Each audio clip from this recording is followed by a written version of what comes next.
there was no good outcome to this game for me. Okay. But at a very base minimum, you are looking for a response. Yes. You're looking for some sort of intensity, something. A heartbeat. A heartbeat, a pulse, a aroused penis, whatever. Like, and we got nothing. Yeah. We got nothing. And it's almost like cruel how bad this team is, in that sense that you built a program on this concept of response and showing up and caring, and this team plays like it doesn't care. Back to the sad reality. We can start with me or we can start with you. Start with whoever. The picture says Florida State falls out of the AP Top 25, but you were at the Boston College game. Yeah. Okay. Now, I was this close from putting money on Florida State, and honestly, the only reason why I didn't is because I lost track of time and I didn't have, and also I didn't have the phone, but I could have went on the laptop. Yeah. But if I had my phone, it would have been good, because it's just 5 seconds to do it. Yeah. And so boom. You know, you're at the game. Just go through what's going on and the emotions and the fallout after. And this game in particular, I thought the first game we saw the quarterback, we was like, well, he didn't do anything to hurt him, but he didn't do anything to like take over the game and win. But this game, I felt like he was missing every damn throw from watching on the TV. I don't know. I mean, I know that's going overboard and extra, but just you at the game, how are you looking at it? Yeah, I mean, quarterback play specifically, he definitely missed some throws. The pick was bad, and it was at a bad time. But I also thought, like 84, Kyle Moorcock, the tight end, to me dropped 4 passes, 2 touchdowns. That was inexcusable. When he dropped the 4th ball, I just stood up and said, get him the fuck off the field. The fourth one? Well, I mean, at that point, it was enough. Yeah. I mean, I was like, literally, I don't care what one. happens to him. Yeah. You know, just get him off the fucking field. Yeah. You know, I mean, it just, yeah. That's the thing. But, I mean, DJ's not playing well. Can't dispute it. He lacks, to me, there's a lot of things lacking, but I don't like his mobility, or lack thereof specifically. I don't like, almost like the absence of any leadership or drive. It's like you don't see him like really, you know, like leading the team in any meaningful way. You know, he plays with almost zero emotion, and you know, even when things are bad or whatever, there's just he's just an empty suit. Like there's nothing going on beyond that. Like, you know, if you're playing that bad, like you should be frustrated. You should be pissed off. When guys drop the ball, like you should be, you know, glaring at them or like, you know, like yelling at them. Like there's just nothing there. You know, I mean, he had a couple decent throws, a couple decent passes, but like there's just no fucking emotion. And what the entire team, that's it. I mean, the more I think about this collapse, and that's what this is, I mean, from where we were, like a 4-year trajectory of ascendancy with Norvell and a culture that seemed genuine, authentic, positive, and engaging, like to where we are right now, it's literally so hard to figure out why. Yeah. You know, because there's nothing going on with this team. You know, one of Norvell's big things, like from the minute he got on campus, is he's you know respond. It's one of his mantras, and it's like I remember when he got here and he started saying it. They interviewed one of his former Memphis players, and it's like I'm gonna hear that for the rest of my life. No matter what, I'll be 50 years old hearing his voice yell respond. Okay. You know, and I loved it because it's true. Yeah. Like in life, we all get put in these positions that, you know, things happen negatively. You lost your phone in the water. Like, you know, just stuff happens. And this is, forget football. Like, things happen in life. And the only thing you really can do or should do is respond. Yeah. Like no matter what happens, you know, tragedy, misfortune, you make a mistake that sets you behind the 8 ball. The simple concept of just respond to that. Like Come back. Don't quit. Whatever you do, don't quit moving forward. And I love that. And it was like a core principle. But this group of players doesn't know what the hell that is. Yeah. And so if you talk about like watching a game, I was livid the week before, and we talked on the show about it. I felt the season was done, and I felt that you know the team was just so lacking in anything identifiably good.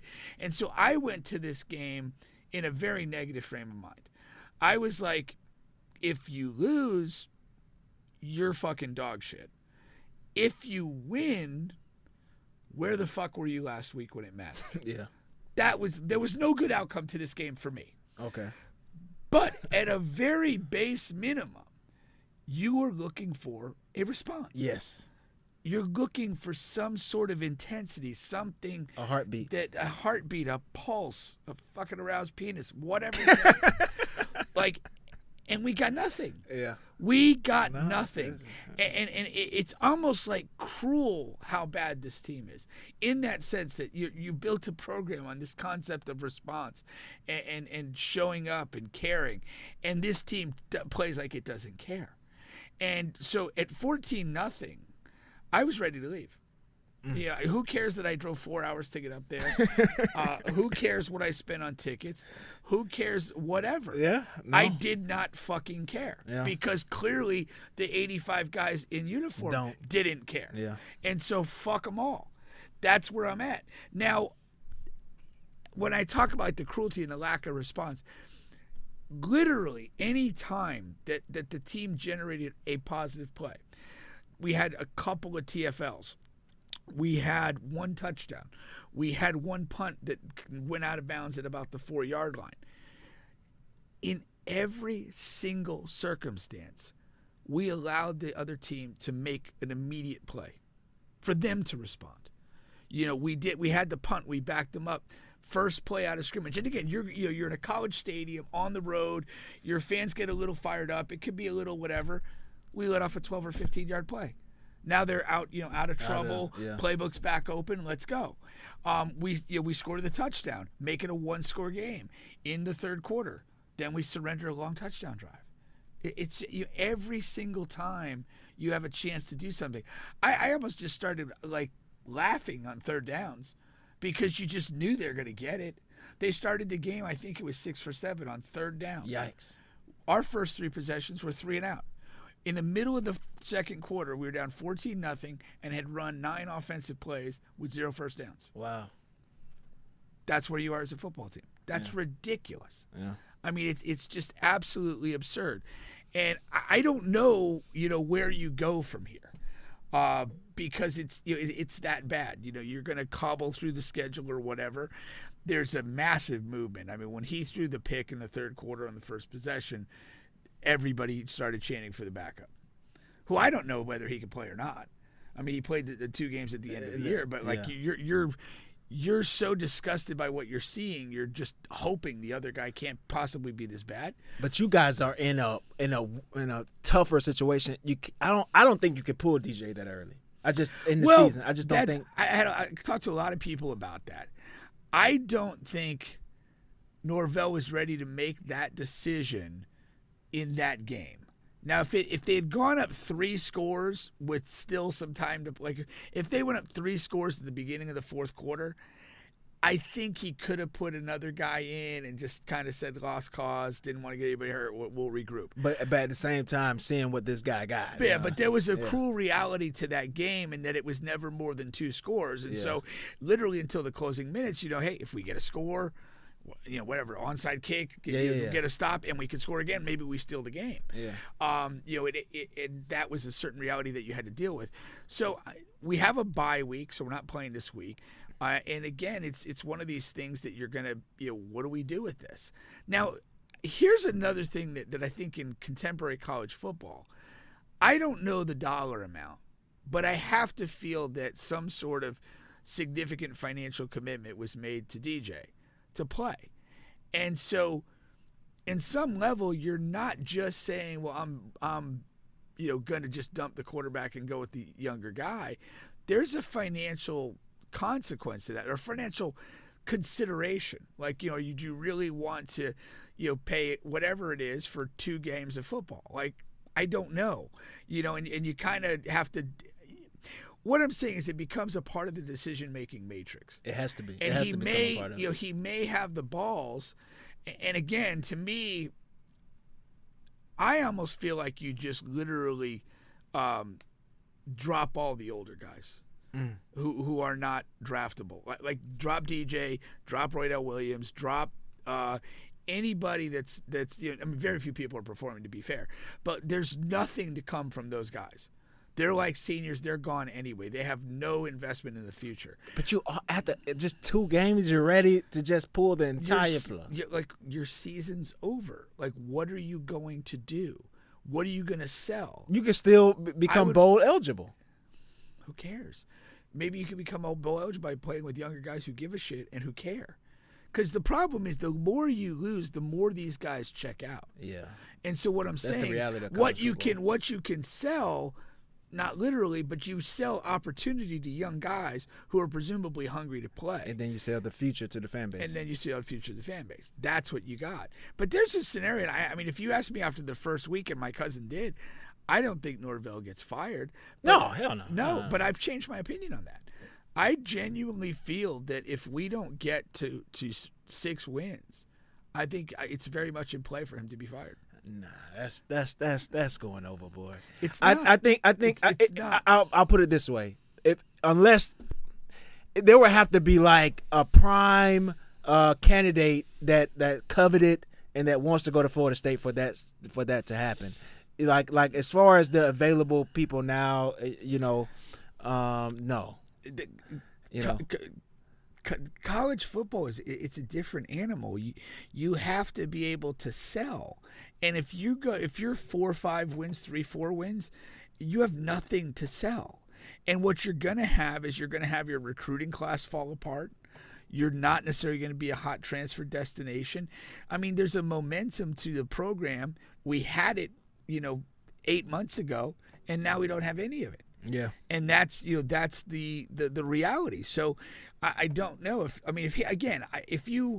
if you were to get to 7 wins, which you'd basically have to go 7-3 down the last 10 games, whatever that has to look like, I think you're okay. I mean, he's okay. You have something to move forward with.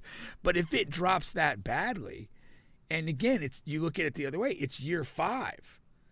Like, can you be 5-7 in year 5? Like, I don't think so. Okay, when you're looking at it. Yeah. But that also, I guess, could that be looked at as just an off year, a blip year, and then maybe he's on the hot seat heading into next year. And also, I mean, the whole team is on the hot seat coming off of the bye. I mean, I know you're saying the season is over already, and I know I just said that after the first game, heading to the second game. But after a bye, a team is supposed to look much better, much hungrier. Who do you have after the bye? Do you know? Memphis, his old school. Yeah. So, but again, it doesn't matter who you have anymore because and Memphis is much better these days. No, they're not. No. That was a question. They were better when he was there. Okay. Yeah, they were better when he was there. Okay. But no, it doesn't matter who you have because when you're playing this bad, everybody's a problem for you. Yeah. And that you got to deal with that. Now, there's a couple of other, there's a couple layers and different ways to look at this. One of the things that you could look at is, we had DJ on ice until Cam Ward made a decision. And I don't know why he went to Miami or not. We could say maybe it's the money. But you could look at this and say, maybe Mike wanted Cam Ward. The resources didn't line up to do that, and then he kind of got stuck with a second choice guy, and he's just kind of trying to cobble through the season. Internally I don't know, but it's a possibility.